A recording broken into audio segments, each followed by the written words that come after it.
A'udzubillahi minasyaitonirrajim. Bismillahirrahmanirrahim. Assalamualaikum warahmatullahi wabarakatuh. Alhamdulillahirabbil alamin wa bihi nasta'inu wa ala umurid dunya waddin. Wassalatu wassalamu ala asyrafil anbiya'i wal mursalin sayyidina wa maulana Muhammadin wa ala alihi washabbihi ajma'in. Amma ba'du. First of all, let's say thank to Allah because it has given us massive blessings. And secondly, may salawat and salam always be given to our Prophet Muhammad sallallahu alaihi wasallam, who is carried from Jahiliyah era into Islamic era.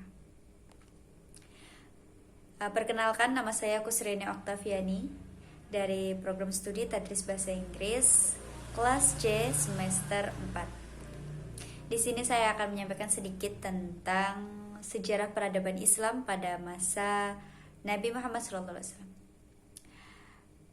Pertama kita akan membahas mengenai kondisi masyarakat Arab. Arab itu artinya padang pasir, yaitu tanah gundul yang gersang, tiada air, nggak ada tanaman, nggak ada makhluk, nggak ada tanaman-tanaman hidup dan sebagainya. Hampir seluruh area Arab itu merupakan area keras dan panas, gersang sekali. Pada waktu itu bangsa Arab itu dibagi menjadi dua. Yang pertama yaitu Qatan, yaitu merupakan bangsa yang merupakan asli dari Yaman. Namun setelah bendungan runtuh, bendungan hancur, mereka bermigrasi ke utara dan kemudian mendirikan kerajaan Hirah dan Gasan. Kemudian yang kedua ada bangsa Adnan, yaitu keturunan dari Ismail ibnu Ibrahim, yang banyak mendiami Arab dan juga Hijaz. Selanjutnya Arab ini pada mulanya hanya merupakan persinggahan dari kafilah-kafilah yang lewat, dan Nabi Ibrahim merupakan orang pertama yang menginjakkan kaki bersama istrinya,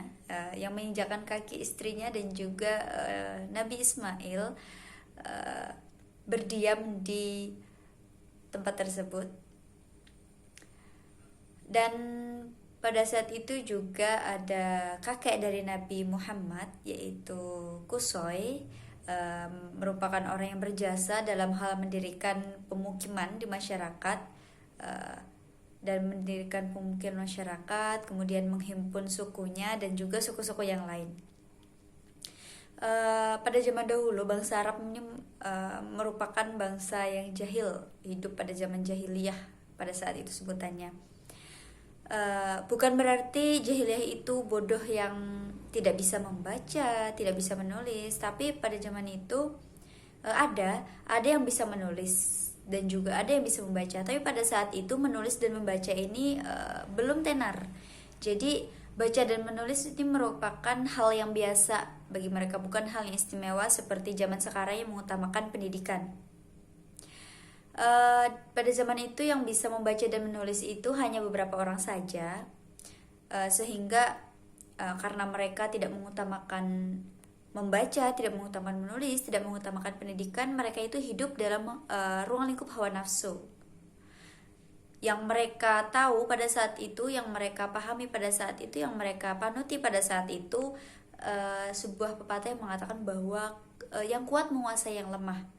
Sehingga pada saat itu wanita ini benar-benar ditindas, dianggap lemah, bahkan dianggap tidak berharga. Sekarang kita akan membahas terkait Nabi. Nabi itu lahir pada tanggal 20 April pada tahun 571 Masehi. Biasa kita sebut tahun gajah, yaitu pada tanggal 12 Rabiul Awal. Menurut riwayat, Nabi itu lahir pada malam Senin. Tepatnya pada saat Abraham al-Ashram ini menyerang Mekah dan ingin menghancurkan Ka'bah. Namun tabarakallah, Allah menggagalkan rencana dari Abraham al-Ashram untuk menghancurkan Makkah dan Ka'bah dengan suatu mukjizat yang sangat luar biasa, yang sangat mengagumkan sekali, yang sudah tertera dalam Al-Quran, yaitu kitab suci orang Islam.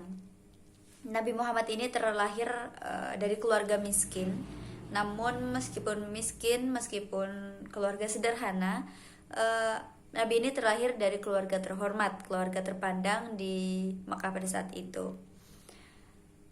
Nasab Nabi Muhammad yaitu Muhammad bin Abdullah bin Abdul Manaf bin Hashim. Maksud saya Muhammad bin Abdullah bin Abdul Muthalib, kemudian bin Hashim bin Abdi Manaf, kemudian bin Qusay dan bin Kilab. Dan masih panjang lagi yang teman-teman bisa mencari tahu terkait nasab panjang dari Nabi. Kemudian ayah Nabi yang bernama Abdullah itu meninggal pada 3 bulan setelah menikahi ibunda Nabi yaitu Siti Aminah. Dan ibunda Nabi itu bernama Siti Aminah binti Wahab, dimana setelah 3 bulan menikah ia ditinggal selamanya oleh suaminya, ayah baginda yaitu Abdullah. Setelah kelahiran dari Nabi ini diasuh oleh Halimatus Sa'diyah setelah 2 tahun diasuh oleh bundanya sampai usia 4 tahun. Namun pada saat Nabi berusia 6 tahun, ibunda Nabi meninggal dunia sehingga Nabi yatim piatu. Lantas setelah itu Nabi diasuh oleh kakeknya. Pada saat itu sangat disayang sekali, ternyata Allah mencintai Nabi dan memanggil kakeknya meninggal pada saat Nabi berusia 8 tahun.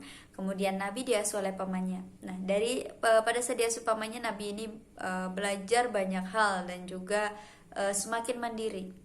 Beliau saat masih muda menjadi penggembala kambing, dan pada saat itu juga awal mula Nabi menjadi pemikir dan juga perenung. Menjadi pemikir, menjadi perenung, dia jauh dari yang namanya kemaksiatan yang ada di masyarakat saat itu, sehingga Nabi jauh dari noda-noda kesesatan. Pada saat itu Nabi dijuluki dengan sebutan Al-Amin, yang artinya dapat dipercaya karena kejujuran Nabi, kemudian kesungguhan Nabi. Pada usia 25 tahun Nabi berdagang ke Syam karena Nabi diminta untuk menjualkan barang dari Siti Khadijah. Kemudian Siti Khadijah ini mendengar bahwa Nabi merupakan orang yang terpuji, Nabi merupakan orang yang baik, dan setelah dijualkan oleh Nabi Muhammad, untung yang didapat oleh Siti Khadijah ini begitu banyak. Dan akhirnya Siti Khadijah tertarik kepada Nabi dan akhirnya menikahi Nabi. Nah, dalam pernikahan itu hingga berusia 40 tahun sang Nabi, kemudian turunlah wahyu pertama. Jadi Nabi itu menerima wahyu pertama pada usia 40 tahun, tepatnya di Gua Hiro. Setelah itu Nabi melakukan dakwah, tapi pada saat itu Nabi melakukan dakwah secara sembunyi-sembunyi.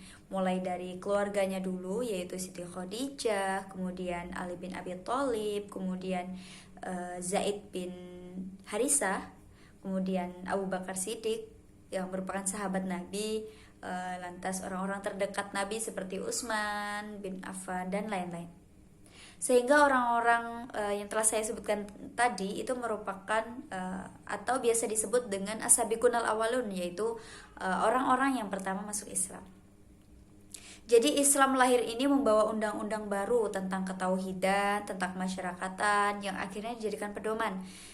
Jadi apa yang lahir yaitu Islam, yang memunculkan hal tersebut ini menjadi pedoman kehidupan dari umat Islam pada saat itu. Kemudian Nabi menyeru masyarakat umum dan akhirnya gerakan Nabi meluas, membentang di seluruh penjuru Quraisy. Namun pada saat itu banyak pengikut Islam yang membodoh-bodohkan kaum Quraisy yang belum meluk Islam, seperti menyebut mereka bodoh karena masih menyembah berhala, seperti itu. Sampai akhirnya orang-orang Quraisy ini marah dan menentang Nabi, menentang dakwah Nabi. Uh, Hingga atas kejadian itu Nabi menjalani ujian yang berat. Kemudian pada saat Nabi menerima ujian yang berat, di saat menjalani proses-proses ujian-ujian yang cukup berat pada saat itu, bukan cukup lagi, bahkan sangat berat. Nah, saat itu Nabi diperintahkan untuk melakukan perjalanan pada malam hari, yaitu kalau biasa kita sebut dengan Isra Mi'raj, yaitu tepatnya pada tanggal 27 Rajab tahun 11 setelah kenabian. Namun setelah kejadian Isra Mi'raj yang merupakan hasil dari turunnya ibadah sholat, karena kejadian itu Nabi semakin diolok-olok karena dibilang mustahil, siapa yang bisa hijrah dari Mekah ke Madinah, kemudian ke lain ketujuh ke Sidratul Muntaha dalam waktu 1 malam. Nabi semakin diolok, semakin dibilang gila, dihina dan sebagainya. Kemudian atas kejadian itu penduduk Yasrib yang masuk Islam meminta Nabi untuk pindah ke Yasrib, dan mereka berjanji untuk membela Nabi dengan perjanjian yang disebut dengan perjanjian Aqobah. Nah,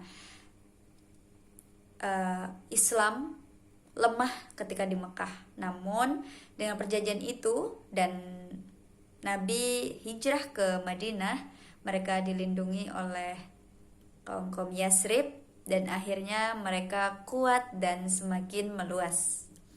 Hingga saat itu Madinah ini dijuluki dengan Madinatun Nabi atau kota Nabi, atau juga biasa disebut dengan Madinatul Munawwarah atau kota yang bercahaya. Nah, di sini sudah berdiri negara dan Nabi meletakkan dasar-dasar kehidupan di negara Madinatul Munawwarah, Madinatul Nabi, yang pada saat itu dijadikan julukan. Yang pertama yaitu masjid yang merupakan tempat sholat bagi umat-umat Islam dan juga tempat bersilaturahmi. Kemudian selanjutnya yaitu ukhuwah Islamiyah, yaitu persatuan-persatuan bersama orang-orang Islam, persaudaraan dan sebagainya. Kemudian yang ketiga juga ada hubungan persahabatan dengan pihak lain yang tidak memeluk agama Islam. Pada saat itu orang Yahudi dan Arab masih banyak yang mengikuti ajaran nenek moyang. Jadi pada saat itu terjadilah supaya tidak terjadi pertengkaran, supaya tidak terjadi kerusuhan, pertikaian dan sebagainya, sehingga dibuatlah perjanjian antara satu dengan yang lain, yang di dalam perjanjian tersebut tertera secara jelas bahwasanya Nabi merupakan kepala pemerintahan. Nama perjanjian tersebut itu biasa disebut sekarang disebut dengan Konstitusi Madinah. Dari konstitusi tersebut sehingga keadaan mulai kondusif. Namun pada saat itu terjadi perang pertama dan perang yang sangat besar, yaitu bernama Perang Badar. Dari kaum muslimin itu membawa 305 orang, dan dari kaum musyrik Quraisy itu membawa 900 sampai 100 orang untuk berperang pada Perang Badar saat itu. Namun tabarakallah, alhamdulillah, dengan izin Allah kaum musliminlah yang memenangkan Perang Badar tersebut. Kemudian setelah kejadian tersebut Nabi mensyariatkan untuk haji di Mekah, dan masyarakat Mekah ini ternyata tidak memperbolehkan, sehingga ada yang namanya perjanjian Hudaybiyah yang di dalamnya terdapat 5 poin. Salah satunya perjanjian bahwa kaum muslimin belum boleh mengunjungi Ka'bah tahun ini ya, tetapi ditangguhkan sampai tahun depan. Kemudian yang kedua juga ada Lama kunjungan dibatasi sampai 3 hari saja. Kemudian kaum muslimin wajib mengembalikan orang-orang Makkah yang melarikan diri ke Madinah, sedangkan sebaliknya pihak Quraisy tidak harus menolak orang-orang Madinah yang kembali ke Makkah. Yang keempat, selama 10 tahun diberlakukan genjatan senjata antara masyarakat Madinah dan Mekah. Dan yang terakhir, tiap kabilah yang ingin masuk ke dalam persekutuan tanpa mendapat rintangan untuk menjaga keselamatan dalam menyebarkan dakwah Islam dan mempertahankannya dari orang-orang yang menghalanginya dalam peperangan. Terus terjadi antara perang Uhud, perang Ahzab, dan perang Khandaq atau perang Parit dan bahasa Indonesianya. Setelah perjanjian-perjanjian tersebut, yaitu 5 poin yang ada dalam perjanjian Hudaybiyah, keadaan ini semakin aman dan semakin kondusif, dan akhirnya dapat dilaksanakannya haji. Dan dalam kejadian itu Nabi masih tetap menyurati pimpinan-pimpinan negara lain, orang-orang lain untuk mengajaknya masuk Islam. Dan akhirnya Islam semakin berkembang, Islam semakin meluas, dan saat itu Nabi wafat. Jadi Nabi ini merintis peradaban Islam selama 23 tahun.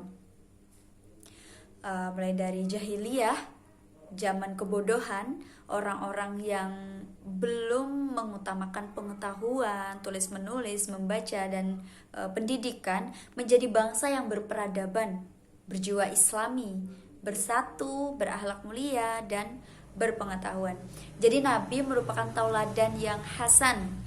Nabi ini merupakan orang pemimpin, seorang nabi yang pandai berpolitik. Nabi juga seorang panglima perang, Nabi juga seorang administrator yang cakap, dan juga sebagaimana dalam Al-Quran yang menyatakan bahwa Nabi merupakan tauladan yang hasanah. Semoga kita dapat bersama-sama menauladani sikap terpuji dari Nabi, dan semoga kita semua menjadi orang yang kelak diselamatkan, diberi syafaat oleh Nabi di akhirat kelak.